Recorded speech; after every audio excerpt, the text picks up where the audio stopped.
26-এর ভোটের আগে ফের রদবদল বাংলায়। কি রদবদল?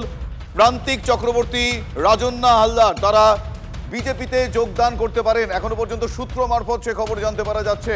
শুভেন্দু অধিকারীর উপস্থিতিতে আজ বিজেপিতে তারা যোগদান করতে পারেন।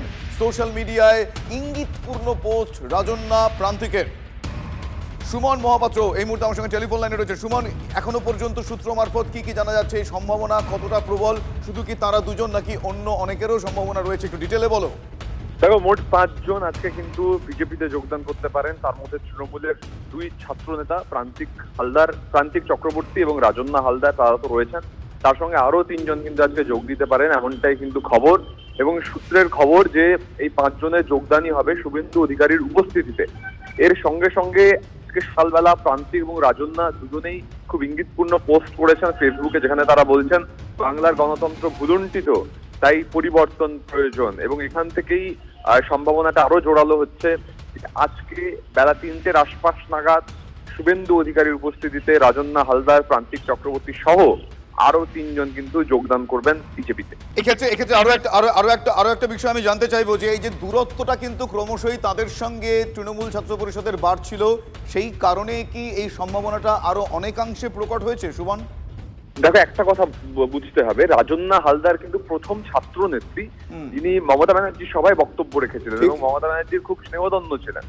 তারপরে কিন্তু আরজিকর কাণ্ড এবং সেখানে তার একটা সিনেমা তৈরি করেন, শর্ট ফিল্ম।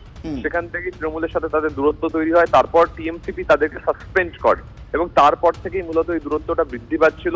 এমতাবস্থায় বিজেপির সঙ্গে তাদের যোগাযোগ হয় এবং তারা আজকে বিজেপিতে যোগদান করছেন, যেটা আমরা জানতে পারছি। এবং এই পর্যায়ে তোমার মনে থাকবে যখন সাউথ ক্যালকাটা ল কলেজ অর্থাৎ কসবা ল কলেজের ঘটনা ঘটে, তখন কিন্তু রাজন্না এবং প্রান্তিক বিস্ফোরক কিছু কথা বলেছিলেন টিএমসিপির বিরুদ্ধে। সেই জায়গা থেকে এই দূরত্ব আরো বৃদ্ধি পেয়েছিল এবং আজকে ক্লাইম্যাক্স বলা চলে, প্রান্তিক এবং রাজন্না তারা বিজেপিতে যোগদান দিচ্ছেন। এখনো পর্যন্ত সূত্রের খবর। সুমন, তোমাকে আমি একটু থামাচ্ছি। আমি পিসিআর কে বলবো, প্রান্তিকের একটা রিয়াকশন আমরা পেয়েছি। প্রান্তিক চক্রবর্তী কি বলছেন একবার শোনানো যাক।